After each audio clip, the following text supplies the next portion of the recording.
Hi hello ನಮಸ್ತೆ ಎಲ್ಲರಿಗೂ info media ಜಗತ್ತು ಚಾನಲಿನ ಮತ್ತೊಂದು ವಿಡಿಯೋಗೆ ಸ್ವಾಗತ ಸುಸ್ವಾಗತ. ಸ್ನೇಹಿತರೆ, ಎಲ್ಲರೂ ಹೇಗಿದ್ದೀರಾ? ಎಲ್ಲರೂ ಚೆನ್ನಾಗಿದ್ದೀರಾ ಅಂದ್ಕೊಂಡಿದ್ದೀನಿ. ಹೋಪ್ ನಾನು ಕೂಡ ತುಂಬಾ ಚೆನ್ನಾಗಿದ್ದೀನಿ. ಎಲ್ಲರೂ ಚೆನ್ನಾಗಿದ್ದೀರಾ ಅಂದ್ಕೊಂಡು ಭಾವಿಸ್ಕೊಂಡು ಇವತ್ತಿನ ಒಂದು ವಿಡಿಯೋನ ಶುರು ಮಾಡಿಬಿಡೋಣ. ಇವತ್ತಿನ ಒಂದು ವಿಡಿಯೋದಲ್ಲಿ ನಾಳೆ ಆಗಸ್ಟ್ 12ನೇ ತಾರೀಕು ಭೀಮನ ಅಮಾವಾಸ್ಯೆ ಇದೆ ಸ್ನೇಹಿತರೆ. ಭೀಮನ ಅಮಾವಾಸ್ಯೆಯ ಜೊತೆಗೆ ವರ್ಷದ ಕೊನೆಯ ಸೂರ್ಯಗ್ರಹಣ ಇದೆ ಅಂತಲೇ ಹೇಳ್ಬೋದು. ಈ ಸೂರ್ಯಗ್ರಹಣ ನಮ್ಮ ಭಾರತದಲ್ಲಿ ಗೋಚರಿಸುವುದಿಲ್ಲ ಸ್ನೇಹಿತರೆ, ಆದರೆ ಕೆಲವು ದೇಶಗಳಲ್ಲಿ ಗೋಚರಿಸಲಿದೆ. ಐಸ್ಲ್ಯಾಂಡ್, ಗ್ರೀನ್ಲ್ಯಾಂಡ್ ಆ ಕಡೆ ಗೋಚರಿಸಲಿದೆ. ಸಾಕಷ್ಟು ಜನರು ನನಗೆ ಕಮೆಂಟ್ ಮಾಡುವ ಕಾರಣ ಸೂರ್ಯಗ್ರಹಣದ ಸಮಯದಲ್ಲಿ ವಿಗ್ರಹಗಳನ್ನು ಮುಟ್ಬೋದಾ, ಪೂಜೆಯನ್ನು ಸಲ್ಲಿಸಬಹುದಾ ಅಂತ. ಸೂರ್ಯಗ್ರಹಣ ರಾತ್ರಿ 9:04ರಿಂದ ಬೆಳಗಿನ ಜಾವ 4:25ರವರೆಗೆ ಇರಲಿದೆ. ಆ ಸಮಯದಲ್ಲಿ ನೀವು ತರಕಾರಿಯನ್ನು ಕಟ್ ಮಾಡಬಾರ್ದು, ಹಣ್ಣು ಹಂಪಲುಗಳನ್ನು ತಿನ್ನಬಾರ್ದು, ಪೂಜೆಯನ್ನು ಮಾಡಬಾರ್ದು, ವಿಗ್ರಹಗಳನ್ನು ಮುಟ್ಟಬಾರ್ದು. ಇನ್ನು ಮಕ್ಕಳು ಬೀಳದಂತೆ ನೋಡ್ಕೊಳ್ಬೇಕು. ಗರ್ಭಿಣಿ ಮಹಿಳೆಯರು ಕೂಡ ಹೊರಗೆ ಸುತ್ತುವುದನ್ನು ನಿಲ್ಲಿಸಬೇಕು. ಇದನ್ನು ಬಿಟ್ಟರೆ ಸ್ನೇಹಿತರೆ, ಬೆಳಿಗ್ಗೆಯಿಂದ ಸಂಜೆಯ ತನಕ ನೀವು ಭೀಮನ ಅಮಾವಾಸ್ಯೆ ಪೂಜೆಯನ್ನು ಆಚರಿಸಬಹುದು. ಮೊದಲನೇದಾಗಿ ಭೀಮನ ಅಮಾವಾಸ್ಯೆಯ ಮಹತ್ವವನ್ನು ತಿಳಿಸ್ಕೊಡ್ತೀನಿ. ಆನಂತರ ಸೂರ್ಯಗ್ರಹಣದ ಬಗ್ಗೆ ತಿಳಿಸ್ಕೊಡ್ತಾ ಹೋಗ್ತೀನಿ. ಈ ದಿನದಿಂದ ಅಥವಾ ಈ ದಿನದ ನಂತರ ಸಿಂಹರಾಶಿಯವರ ವೃತ್ತಿ ಜೀವನದಲ್ಲಿ, ವ್ಯಾಪಾರ ವ್ಯವಹಾರದಲ್ಲಿ, ಹಣಕಾಸಿನಲ್ಲಿ, ವ್ಯಾಪಾರ ವ್ಯವಹಾರ, ನಿಮ್ಮ ಆರೋಗ್ಯ, ಕೌಟುಂಬಿಕ ಜೀವನದ ಬಗ್ಗೆ ಏನೆಲ್ಲ ಬದಲಾವಣೆಗಳು ಕಂಡು ಬರಲಿದೆ, ಯಾವುದರ ಬಗ್ಗೆ ಮುನ್ನೆಚ್ಚರಿಕೆಗಳನ್ನು ತೆಗೆದುಕೊಳ್ಬೇಕು, ಇನ್ನು ಸಮಸ್ಯೆಗಳು ಎದುರಾದರೆ ಏನೆಲ್ಲ ಪರಿಹಾರವನ್ನು ಮಾಡಬೇಕು ಅನ್ನೋದನ್ನ ಒಟ್ಟಾರೆಯಾಗಿ ತಿಳಿಸ್ಕೊಡ್ತಾ ಹೋಗ್ತೀನಿ. ಇದನ್ನೆಲ್ಲ ಕಂಪ್ಲೀಟಾಗಿ ಸಿಂಹರಾಶಿಯವರು ತಿಳ್ಕೋಬೇಕು ಅಂತಂದರೆ ಎಲ್ಲೂ ಕೂಡ ವಿಡಿಯೋನ ಸ್ಕಿಪ್ ಮಾಡ್ತಾರೆ. ಅಂದರೆ ವಿಡಿಯೋನ ಕಟ್ ಮಾಡಿ ಓಡಿಸ್ಕೊಂಡು ಹೋಗಿ ನೋಡ್ತೀರಾ. ಸೊ ಇದು ಫುಲ್ ಇನ್ಫಾರ್ಮೇಷನ್ ಅರ್ಥ ಆಗಲ್ಲ. ಸೊ ಬಿಗಿನಿಂದ ಎಂಡ್ ತನಕ ವಿಡಿಯೋವನ್ನು ವಾಚ್ ಮಾಡಿ, ಮೊದಲಿಂದ ಕೊನೆ ತನಕ ಸಂಪೂರ್ಣವಾಗಿ ವಿಡಿಯೋವನ್ನು ವಾಚ್ ಮಾಡಿ. ವಿಡಿಯೋದಲ್ಲಿ ಒಳ್ಳೆಯ ಮಾಹಿತಿ ಸಿಕ್ಕಿದ್ದಲ್ಲಿ ವಿಡಿಯೋಗೆ ಲೈಕ್ ಮಾಡಿ. ಈ ವಿಡಿಯೋ ಯೂಸ್ಫುಲ್ ಅನಿಸಿದ್ದಲ್ಲಿ ಹೆಚ್ಚು ಫ್ಯಾಮಿಲಿಗೆ, ಫ್ರೆಂಡ್ಸ್ಗೆ, ನಿಮ್ಮ ಹಿತೈಷಿಗಳು ಈ ರಾಶಿಯನ್ನು ಯಾರೆಲ್ಲ ಹೊಂದಿದ್ದಾರೆ ಅವ್ರಿಗೆ ವಿಡಿಯೋವನ್ನು ಶೇರ್ ಮಾಡಿ. ನಿಮ್ಮ ಕಡೆಯಿಂದ ಅದೃಷ್ಟದ ಭವಿಷ್ಯವನ್ನು ಅವರು ಕೂಡ ತಿಳ್ಕೊಂಡಂಗಾಗುತ್ತೆ. ಓಕೆ, ಯಾರೆಲ್ಲ ಸಬ್ಸ್ಕ್ರೈಬ್ ಮಾಡ್ಕೊಂಡಿದ್ದೀರಾ ಅವ್ರಿಗೆ ಥ್ಯಾಂಕ್ ಯು ಸೋ ಮಚ್ ಅಂತ ಹೇಳ್ತಾ ವಿಡಿಯೋದ ಕಡೆ ಗಮನ ಕೊಟ್ಬಿಡೋಣ. ಕಮೆಂಟ್ ಬಾಕ್ಸಲ್ಲಿ ಓಂ ನಮಃ ಶಿವಾಯ, ಓಂ ಸೂರ್ಯಾಯ ನಮಃ ಎಂದು ಕಮೆಂಟ್ ಮಾಡಿ. ಸೂರ್ಯನ ಅನುಗ್ರಹದಿಂದ, ಶಿವನ ಕೃಪೆ ಆಶೀರ್ವಾದದಿಂದ ನಿಮ್ಮ ಸಕಲ ಸಮಸ್ಯೆಗಳು ಏನೇ ಇದ್ದರೂ ಕೂಡ ಅವೆಲ್ಲವೂ ಸಂಪೂರ್ಣವಾಗಿ ನಿವಾರಣೆಯಾಗಿ ಉನ್ನತ ಆರೋಗ್ಯವನ್ನು ಪಡೆದುಕೊಂಡು ನಿಮ್ಮ ಮನೆಯಲ್ಲಿ ಸುಖ ಸಂಪತ್ತು ನೆಮ್ಮದಿ ಹೆಚ್ಚಳವಾಗಲಿ ಅಂತ ಕೇಳ್ಕೊತಾ ವಿಡಿಯೋದ ಕಡೆ ಗಮನ ಕೊಟ್ಬಿಡೋಣ. ಹೌದು, ಆಗಸ್ಟ್ 12ರಂದು ಬರುವಂತಹ ಅಮಾವಾಸ್ಯೆಯು ಶ್ರಾವಣ ಮಾಸದ ಕೃಷ್ಣ ಪಕ್ಷದ ಭೀಮನ ಅಮಾವಾಸ್ಯೆ ಅಥವಾ ಹಾಟಿ ಅಮಾವಾಸ್ಯೆ ಎಂದು ಕೂಡ ಕರೆಯಲಾಗುತ್ತದೆ. ಇದು ಶಿವ ಪಾರ್ವತಿ ಮತ್ತು ಭೀಮನ ಪೂಜೆಗೆ ಪ್ರಮುಖ ದಿನ ಸ್ನೇಹಿತರೆ. ಇದು ವಿವಾಹಿತ ಮಹಿಳೆಯರು ಪತಿಯ ಆಯುಷ್ಯ ಆರೋಗ್ಯಕ್ಕಾಗಿ ಜ್ಯೋತಿ ಭೀಮೇಶ್ವರ ವ್ರತವನ್ನು ಆಚರಿಸಲಾಗುತ್ತದೆ. ಇನ್ನು ಸಾಕಷ್ಟು ಜನರು ಒಂದು ಕ್ವಶನ್ ಕೇಳ್ತಾ ಇರ್ತೀರ, ಪಿತೃ ತರ್ಪಣವನ್ನು ಮಾಡಬಹುದಾ, ದಾನ ಧರ್ಮಗಳನ್ನು ಈ ದಿನ ಮಾಡಬಹುದಾ ಅನ್ನೋದಾದರೆ ಹೌದು. ಪವಿತ್ರ ನದಿಗಳಲ್ಲಿ ಸ್ನಾನವನ್ನು ಮಾಡೋದಕ್ಕೆ ಆಗಲಿಲ್ಲ ಅಂತಂದರೆ ನೀವು ಮಾಡುವಂತಹ ಸ್ನಾನದ ನೀರಿಗೆ ಒಂದು ಕಲ್ಲುಪ್ಪು, ಚಿಟಿಕೆ ಅರಿಶಿಣವನ್ನು ಹಾಕಿ ಸ್ನಾನವನ್ನು ಮಾಡಿ ಪಿತೃ ತರ್ಪಣವನ್ನು ಮಾಡಿ ದಾನ ಧರ್ಮವನ್ನು ಮಾಡ್ಬೋದು. ಆದಷ್ಟು ನಾಳೆ ಸೂರ್ಯಗ್ರಹಣ ಆಗಿರುವ ಕಾರಣ ಹಳದಿ ವಸ್ತುಗಳನ್ನು ದಾನ ಮಾಡಿ. ಎಕ್ಸಾಂಪಲ್ ಆಗಿ ತೊಗರಿ ಬೇಳೆಯನ್ನು, ಗೋಧಿ, ಬೆಲ್ಲ, ಬಾಳೆಹಣ್ಣನ್ನು ಮತ್ತು ಹಳದಿ ವಸ್ತ್ರವನ್ನು ಅಂದರೆ ಬಟ್ಟೆಯನ್ನು ದಾನ ಮಾಡಿ. ಶಿವನ ಅನುಗ್ರಹಕ್ಕೆ ಈ ದಿನ ಅತ್ಯಂತ ವಿಶೇಷ ಅಂತಲೇ ಹೇಳಬಹುದು. ಸೊ ಹಾಗಾಗಿ ಸ್ನೇಹಿತರೆ, ಇನ್ನು ಮಹತ್ವ ಆಚರಣೆಗಳನ್ನು ನೋಡೋದಾದರೆ ಭೀಮನ ಅಮಾವಾಸ್ಯೆ ಜ್ಯೋತಿ ಭೀಮೇಶ್ವರ ವ್ರತವನ್ನು ಆಚರಿಸಲಾಗುತ್ತದೆ. ಕರ್ನಾಟಕದಲ್ಲಿ ಮುತ್ತೈದೆಯರು ಗಂಡನ ದೀರ್ಘ ಆಯುಷ್ಯಕ್ಕಾಗಿ ಶಿವ ಪಾರ್ವತಿಯನ್ನು ಪೂಜಿಸಿ ವಿಶೇಷ ವ್ರತವನ್ನು ಮಾಡಲಾಗುತ್ತದೆ. ಇನ್ನು ಆಟಿ ಅಮಾವಾಸ್ಯೆ ತುಳುನಾಡು ಭಾಗದಲ್ಲಿ ಇದನ್ನು ಆಟಿ ಅಮಾವಾಸ್ಯೆ ಎಂದು ಕರೆಯಲಿದ್ದು, ಈ ದಿನ ಔಷಧೀಯ ಗುಣವಿರುವಂತಹ ಮದ್ದಿನ ಗಿಡದ ಬೇರನ್ನು ಅಂದರೆ ಪಾಲೆ ಮರವನ್ನು ಕಷಾಯ ಮಾಡಿ ಕುಡಿಯುವಂತಹ ಸಂಪ್ರದಾಯವಿದೆ ಸ್ನೇಹಿತರೆ. ಇದು ತುಳುನಾಡ ಭಾಗದಲ್ಲಿ. ಇನ್ನು ಪಿತೃಪೂಜೆಯನ್ನು ಮಾಡಲಾಗುತ್ತದೆ. ಪೂರ್ವಜರನ್ನು ಸ್ಮರಿಸಿ ಅಂದರೆ ಸ್ನೇಹಿತರೆ ಧ್ಯಾನವನ್ನು ಮಾಡಿ ಮನಸ್ಸಿನಲ್ಲಿ ದಾನ ಧರ್ಮವನ್ನು ಮಾಡುವುದರಿಂದ ಪಿತೃಗಳ ಆಶೀರ್ವಾದ ಸಿಗಲಿದೆ. ಇನ್ನು ಗ್ರಹಣದ ಮಾಹಿತಿ ಬಗ್ಗೆ ಹೇಳೋದಾದರೆ ಇಂದು ಅಂದರೆ ನಾಳೆ ಆಗಸ್ಟ್ 12ನೇ ತಾರೀಕು ಸೂರ್ಯಗ್ರಹಣವಿದ್ದರೂ ಭಾರತದಲ್ಲಿ ಗೋಚರಿಸುವುದಿಲ್ಲ. ಆದ್ದರಿಂದ ಯಾವುದೇ ಸೂತಕ ಅಥವಾ ಪೂಜೆ ತೊಂದರೆ ಇರುವುದಿಲ್ಲ. ನೀವು ಬೆಳಿಗ್ಗೆಯಿಂದ ಸಂಜೆಯ ತನಕ ಸ್ನೇಹಿತರೆ ಭಕ್ತಿಯಿಂದ ಪೂಜೆ ಪುನಸ್ಕಾರಗಳನ್ನು ಮಾಡಿ ಪತಿಯ ಪಾದವನ್ನು ತೊಳೆದು ಪೂಜೆಯನ್ನು ಮಾಡುವುದು ಶ್ರೇಷ್ಠ ಅಂತಲೇ ಹೇಳಬಹುದು. ಸೊ ಹಾಗಾಗಿ ಅವರ ದೀರ್ಘ ಆಯುಷ್ಯಕ್ಕಾಗಿ ಸ್ನೇಹಿತರೆ ಈ ಪೂಜೆಯನ್ನು ಮಾಡಿ ಅಂತ ಹೇಳ್ತಾ, ಇನ್ನು ಜೊತೆಗೆ ಈ ದಿನದಿಂದ ಸಿಂಹ ರಾಶಿಯವರಿಗೆ ಗ್ರಹಗಳ ಸಂಚಾರ ಹೇಗಿರಲಿದೆ, ಗ್ರಹಗಳ ಸಂಚಾರ ದಿನದಿಂದ ವೃತ್ತಿ ಜೀವನದಲ್ಲಿ ವ್ಯಾಪಾರ ವ್ಯವಹಾರದಲ್ಲಿ ಅಡಚಣೆ ಇದೆಯಾ, ಯಾವುದರಲ್ಲಿ ಶುಭ ಯಾವುದರಲ್ಲಿ ಅಶುಭ ಅಂತ ತಿಳಿಸ್ಕೊಡ್ತಾ ಹೋಗ್ತೀನಿ. ಎಲ್ಲೂ ಕೂಡ ಸ್ಕಿಪ್ ಮಾಡಬೇಡಿ, ಕೊನೆ ತನಕ ವಾಚ್ ಮಾಡಿ. ಇನ್ನೂ ಕೂಡ ವಿಡಿಯೋಗೆ ಲೈಕ್ ಮಾಡ್ದೇ ನೋಡ್ತಿದ್ರೆ ದಯವಿಟ್ಟು ಲೈಕ್ ಮಾಡಿ. ಲೈಕ್ ಮಾಡೋದ್ರಿಂದ ನಮಗೆ ಒಂದು ಮೋಟಿವೇಶನ್ ಸಿಗುತ್ತೆ ವಿಡಿಯೋ ಮಾಡೋಕ್ಕೆ ಅಂತ ಹೇಳ್ತಾ, ಹೌದು ಸಿಂಹ ರಾಶಿಯವರಿಗೆ ಸ್ನೇಹಿತರೆ ಗ್ರಹಗಳ ಸಂಚಾರ ಸಾಕಷ್ಟು ಬದಲಾವಣೆಯನ್ನು ನೀಡಲಿದೆ. ಸಿಂಹ ರಾಶಿಯವರಿಗೆ ಗುರು, ಬುಧ, ಶುಕ್ರ, ಶನಿ ಅಂದರೆ ಶನಿ ಹಿಮ್ಮುಖ ಸಂಚಾರವನ್ನು ಮಾಡುತ್ತಿದೆ. ಜುಲೈ 27ರಿಂದ ಡಿಸೆಂಬರ್ 11ರವರೆಗೆ ಶನಿ ಹಿಮ್ಮುಖ ಸಂಚಾರವನ್ನು ಮಾಡುವ ಕಾರಣ 12 ರಾಶಿಯವರ ಜೀವನದಲ್ಲಿ ಒಂದಲ್ಲ ಒಂದು ರೀತಿಯಲ್ಲಿ ಪರಿಣಾಮಗಳು ಬೀರುತ್ತಿದೆ. ಅದು ವ್ಯಾಪಾರದಲ್ಲಾಗಬಹುದು, ಹಣಕಾಸಿನಲ್ಲಾಗಬಹುದು, ನಿಮ್ಮ ಹೆಲ್ತ್ ಕಡೆ ಆಗ್ಬೋದು. ಸಾಕಷ್ಟು ಬದಲಾವಣೆಗಳು ಕಂಡು ಬರುತ್ತಿದೆ ಅಂತಲೇ ಹೇಳಬಹುದು. ಸಿಂಹ ರಾಶಿಯವರಿಗೆ ವೃತ್ತಿ ಜೀವನದ ಬಗ್ಗೆ ಹೇಳೋದಾದರೆ ಸ್ನೇಹಿತರೆ, ಉಕ್ತ ಅಡೆತಡೆಗಳನ್ನು ಎದುರಿಸಿ ನಡೆಯುತ್ತಿರುವಂತಹ ಅಷ್ಟಮ ಶನಿ ಸಂಚಾರವು ಜಂಟಿ ಹಣಕಾಸು ಮತ್ತು ಪಾಲುದಾರಿಕೆಗಳ ಕುರಿತು ಅಡೆತಡೆಗಳು ಹಾಗೂ ವಿಳಂಬಗಳನ್ನು ಉಂಟು ಮಾಡುವುದನ್ನು ಮುಂದುವರಿಸುತ್ತದೆ. ತಕ್ಷಣದ ಪರಿಹಾರಗಳನ್ನು ಬಲವಂತವಾಗಿ ತರುವುದು ತಿರುಗುಬಾಣವಾಗುವುದರಿಂದ ತಾಳ್ಮೆ ಅಗತ್ಯ, ನಿರ್ಣಾಯಕವಾಗಿರುತ್ತದೆ. ಇನ್ನು ವಿಶ್ರಾಂತಿಯನ್ನು ಸ್ವೀಕರಿಸಿ, ಕಾರ್ಯತಂತ್ರದ ವಿಶ್ರಾಂತಿಯನ್ನು. ನಿಮ್ಮ ರಾಶಿಯ ಅಧಿಪತಿ ಮತ್ತು ಖರ್ಚು ಮತ್ತು ಒಂಟಿತನದ 12ನೇ ಮನೆಯಲ್ಲಿ ಉಚ್ಚ ಸ್ಥಿತಿಯಲ್ಲಿರುವಂತಹ ಗುರು ಇರುವುದರಿಂದ ಗಾಢವಾದಂತಹ ವಿಶ್ರಾಂತಿಗೆ ಆದ್ಯತೆ ನೀಡಬೇಕು. ನಿಮ್ಮ ಖಾಲಿಯಾದ ಸ್ನೇಹಿತರೆ ಶಕ್ತಿಯನ್ನು ಮರಳಿ ಪಡೆಯಲು ಪ್ರಚಾರದಿಂದ ತಾತ್ಕಾಲಿಕವಾಗಿ ದೂರವಿರುವುದನ್ನು ಒಪ್ಪಿಕೊಳ್ಳುವಿರಿ. ಆಂತರಿಕ ಅನುಮಾನವನ್ನು ಎದುರಿಸಿ ಅಂತಲೇ ಹೇಳಬಹುದು. ಕೇತುವು ನಿಮ್ಮ ಮೊದಲ ಮನೆಯಲ್ಲಿ ತನ್ನ ಸಂಚಾರವನ್ನು ಮುಂದುವರಿಸುವುದರಿಂದ ನೀವು ಆಳವಾದಂತಹ ಕೀಳರಿಮೆ ಮತ್ತು ಭಾವನಾತ್ಮಕ ನಿರ್ಪತ್ತೆಯನ್ನು ಸೃಷ್ಟಿಸುತ್ತದೆ.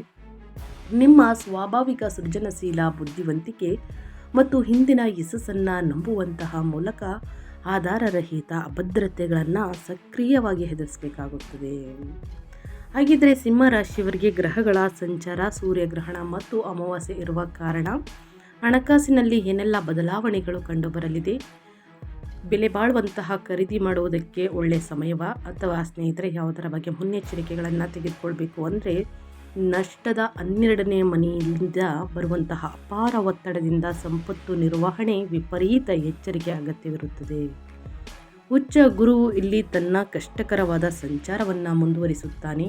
ಇದು ನಿಮ್ಮ ಒಂಟಿತನವನ್ನು ಹೆಚ್ಚು ವಿಸ್ತರಿಸುತ್ತದೆ ಮತ್ತು ವಿದೇಶಿ ವಿಷಯಗಳು ಅಥವಾ ಗುಪ್ತ ಬಾಧ್ಯತೆಗಳಿಗೆ ಸಂಬಂಧಿಸಿದ ಬೃಹತ್ ಅನಿರೀಕ್ಷಿತ ವೆಚ್ಚಗಳನ್ನು ಸೃಷ್ಟಿಸುತ್ತದೆ.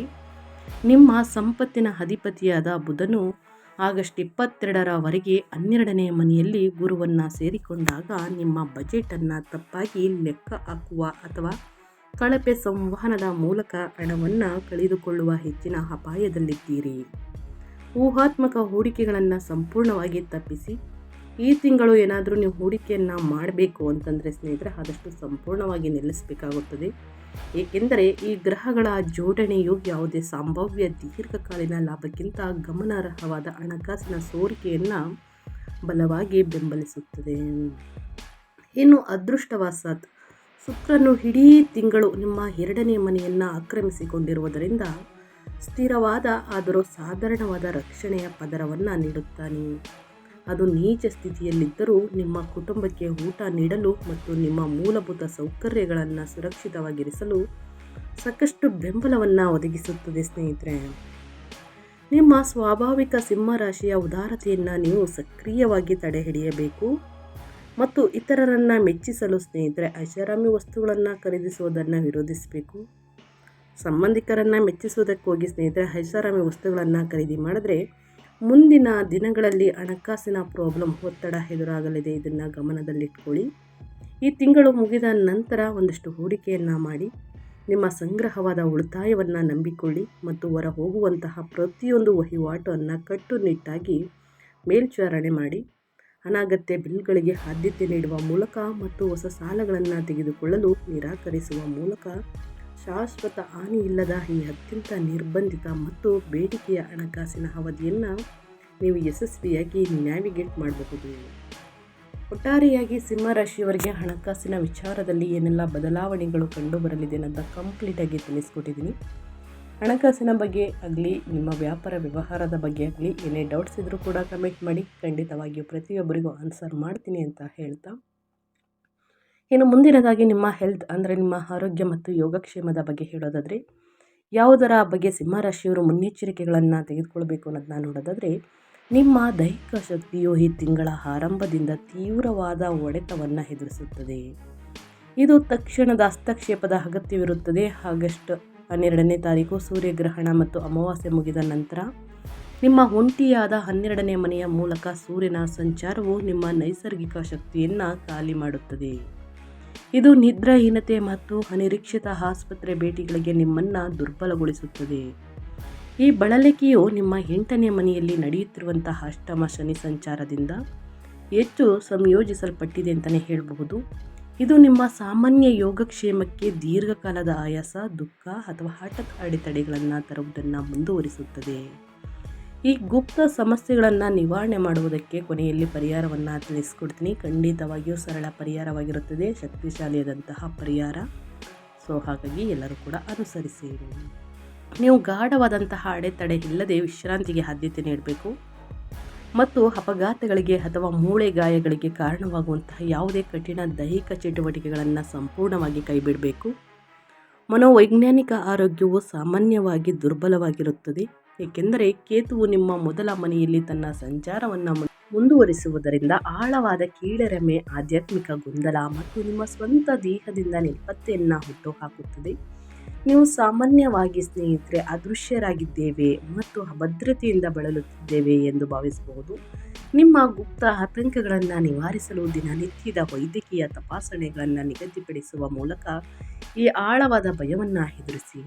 ಇನ್ನು ಗ್ರಹಣ ಮುಗಿದ ನಂತರ ಸೂರ್ಯನು ಅಂತಿಮವಾಗಿ ನಿಮ್ಮ ಮೊದಲ ಮನೆಗೆ ಹಿಂತಿರುಗಿದಾಗ ನಿಮ್ಮ ಸ್ವಾಭಾವಿಕ ದೈಹಿಕ ಉಷ್ಣತೆ ಮತ್ತು ಆತ್ಮವಿಶ್ವಾಸವು ಕ್ರಮೇಣ ಚೇತರಿಸಿಕೊಳ್ಳಲು ಪ್ರಾರಂಭಿಸುತ್ತದೆ.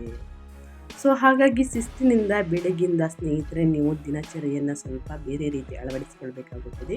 ಯೋಗ, ಧ್ಯಾನ, ಮೆಡಿಟೇಷನನ್ನು ಮಾಡಿ, ವಾಕಿಂಗನ್ನು ಮಾಡಿ, ಧ್ಯಾನವನ್ನು ಮಾಡುವುದರಿಂದ ನಕಾರಾತ್ಮಕ ಆಲೋಚನೆ ಕಡಿಮೆ ಆಗಲಿದೆ. ಹಾಗಾಗಿ ನಿಮ್ಮ ಆರೋಗ್ಯ ಉತ್ತಮವಾಗಿರಬೇಕು ಅಂದರೆ ಇದನ್ನೆಲ್ಲ ಮಾಡಬೇಕಾಗುತ್ತದೆ. ಇನ್ನು ವ್ಯಾಪಾರ ವ್ಯವಹಾರದ ಬಗ್ಗೆ ಹೇಳೋದಾದರೆ, ವ್ಯವಹಾರವನ್ನು ನಡೆಸುವವರು ಈ ತಿಂಗಳು ಹೆಚ್ಚು ಅಸ್ಥಿರವಾದ ಮಾರುಕಟ್ಟೆಯನ್ನು ಎದುರಿಸಬೇಕಾಗುತ್ತದೆ.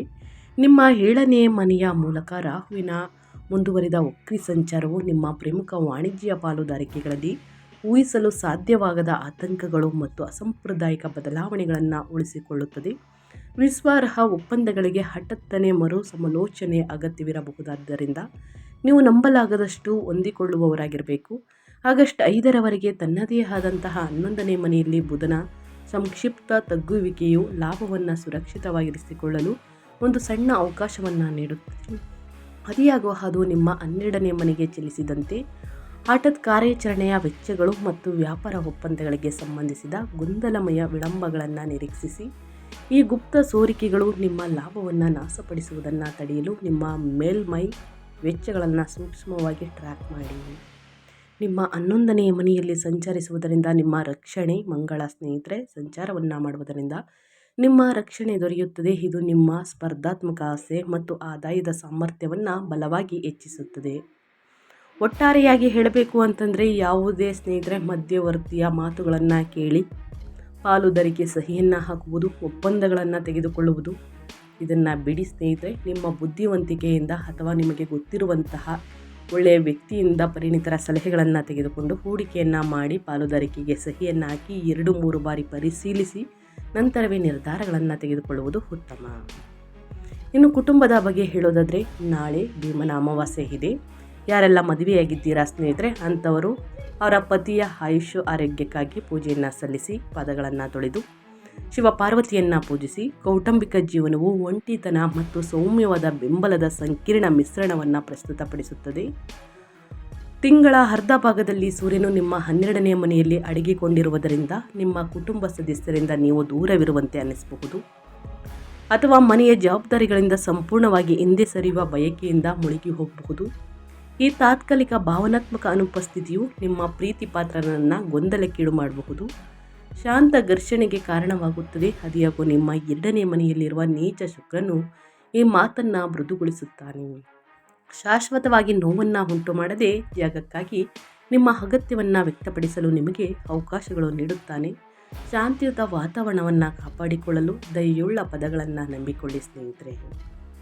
ಯಾವುದರ ಬಗ್ಗೆ ಎಚ್ಚರಿಕೆ ವಹಿಸಬೇಕು ಅನ್ನೋದನ್ನ ಕಂಪ್ಲೀಟಾಗಿ ತಿಳಿಸ್ಕೊಟ್ಟಿದ್ದೀನಿ. ನಾಳೆ ಏನೆಲ್ಲ ಪರಿಹಾರವನ್ನು ಮಾಡಬೇಕು ಅಥವಾ ಬಿಡೋದನ್ನು ಮಾಡಬೇಕು ಅನ್ನೋದನ್ನ ತಿಳಿಸ್ಕೊಡ್ತೀನಿ. ಗ್ರಹಗಳ ಬಲವನ್ನು ಹೆಚ್ಚಿಸಲು ಸ್ನೇಹಿತರೆ, ಸಕಾರಾತ್ಮಕ ಫಲಿತಾಂಶಗಳನ್ನು ಪಡೆದುಕೊಳ್ಳಲು ಸಿಂಹರಾಶಿಯವರು ಈ ಪರಿಹಾರವನ್ನು ಮಾಡಿ ನಿಮ್ಮ ಖಾಲಿಯಾದ ಶಕ್ತಿ ಮತ್ತು ಅಧಿಕಾರವನ್ನು ಕ್ರಮೇಣ ಪುನಃಸ್ಥಾಪಿಸಲು ನಾಳೆ ಸೂರ್ಯೋದಯದ ಸಮಯದಲ್ಲಿ ಸೂರ್ಯನಿಗೆ ಅಗ್ರವನ್ನು ನೀಡಿ ಹಳದಿ ಬಟ್ಟೆ, ಹಳದಿ ಗೋಧಿ ಅಥವಾ ಬೆಲ್ಲವನ್ನು ದಾನ ಮಾಡಿ ನಾಳೆ. ಮತ್ತು ನಿಮ್ಮ ಸ್ವಾಭಾವಿಕ ನಾಯಕತ್ವವನ್ನು ಮರೆಮಾಡುವ ತೀವ್ರವಾದ ಆತ್ಮ ಸಂಯಮವನ್ನು ಜಯಿಸಲು ಆದಿತ್ಯ ಹೃದಯ ಸ್ತೋತ್ರವನ್ನು ಪಠಿಸಿ. ಇನ್ನು ಶನಿ ನಡೆಯುತ್ತಿರುವ ಅಷ್ಟಮ ಶನಿ ಅಡಚಣೆಗಳನ್ನು ಮರುಗೊಳಿಸಲು ಶನಿವಾರದಂದು ಶಿವನಿಗೆ ಎಳ್ಳೆಣ್ಣೆಯ ದೀಪವನ್ನು ಹಚ್ಚಿ ಬಡವರಿಗೆ ಆಹಾರವನ್ನು ನೀಡಿ ಹಠಾತ್ ಪಾಲುದಾರಿಕೆಗಳ ವಿಳಂಬಗಳು ದೀರ್ಘಕಾಲದ ಆಯಾಸವನ್ನು ತಾಳ್ಮೆಯಿಂದ ಸಹಿಸಿಕೊಳ್ಳಲು ದಶರಥ ಶನಿ ಸ್ತೋತ್ರವನ್ನು ಪಠಿಸಿ. ಇನ್ನು ಗುರುವಾರದಂದು ತೀವ್ರವಾದ ಒಂಟಿತನ ಮತ್ತು ಖರ್ಚುಗಳನ್ನು ನ್ಯಾವಿಗೇಟ್ ಮಾಡಲು ಗುರುವಾರದಂದು ದಕ್ಷಿಣಾಮೂರ್ತಿ ಸ್ವಾಮಿಯನ್ನು ಪೂಜಿಸಿ ಅರಿಶಿಣ ಮತ್ತು ಕಡಲೆಬೇಳೆಯನ್ನು ದಾನ ನೀಡಿ ಮತ್ತು ನಿಮ್ಮ ಗುಪ್ತ ಹೊರೆಗಳನ್ನು ಸುರಕ್ಷಿತವಾಗಿ ನಿರ್ವಹಿಸಲು ಅಗತ್ಯವಾದ ಆಳವಾದ ಬುದ್ಧಿವಂತಿಕೆಯನ್ನು ಪಡೆಯಲು ಗುರು ಸ್ತೋತ್ರವನ್ನು ಪಠಿಸಿ. ಸಿಂಹರಾಶಿಯ ವ್ಯಕ್ತಿಗಳು ಯಾವುದರ ಬಗ್ಗೆ ಎಚ್ಚರಿಕೆ ವಹಿಸಬೇಕು, ಏನೆಲ್ಲ ಪರಿಹಾರವನ್ನು ಮಾಡಬೇಕು ಅನ್ನೋದನ್ನ ಕಂಪ್ಲೀಟಾಗಿ ತಿಳಿಸ್ಕೊಟ್ಟಿದ್ದೀನಿ. ಇವತ್ತಿನ ಒಂದು ವಿಡಿಯೋ ಇದಾಗಿರುತ್ತೆ. ವಿಡಿಯೋದಲ್ಲಿ ಸಂಪೂರ್ಣ ಮಾಹಿತಿ ಸಿಕ್ಕಿದ್ದಲ್ಲಿ, ಈ ವಿಡಿಯೋ ಯೂಸ್ಫುಲ್ ಅನಿಸಿದ್ದಲ್ಲಿ ವಿಡಿಯೋಗೆ ಲೈಕ್ ಮಾಡೋದನ್ನ ಮರ್ತಿದ್ರೆ ಲೈಕ್, ಕಮೆಂಟ್, ಶೇರ್ ಮಾಡಿ. ನಿಮ್ಮ ಅಭಿಪ್ರಾಯವನ್ನು ಕಮೆಂಟ್ ಬಾಕ್ಸಲ್ಲಿ ತಿಳಿಸುವುದರಿಂದ ಸ್ನೇಹಿತರೆ ಕಷ್ಟಗಳು, ಸಮಸ್ಯೆಗಳು, ಅಡಚಣೆಗಳು ಸಂಪೂರ್ಣವಾಗಿ ನಿವಾರಣೆಯಾಗಲಿದೆ. ನಿಮಗೂ ಮತ್ತು ನಿಮ್ಮ ಕುಟುಂಬಕ್ಕೆ ತುಂಬಾ ಒಳ್ಳೆಯದಾಗಲಿ. ಶನಿದೇವರ ಆಶೀರ್ವಾದ, ಶಿವನ ಅನುಗ್ರಹ ನಿಮ್ಮ ಮೇಲಿರಲಿ ಅಂತ ಹೇಳ್ತಾ ಮತ್ತೊಂದು ವಿಡಿಯೋ ಜೊತೆ ಮತ್ತೊಂದು ಹೊಸ ಭವಿಷ್ಯದಲ್ಲಿ ಹೊಸ ಅಪ್ಡೇಟಲ್ಲಿ ಸಿಗ್ತೀನಿ. Thank you for watching.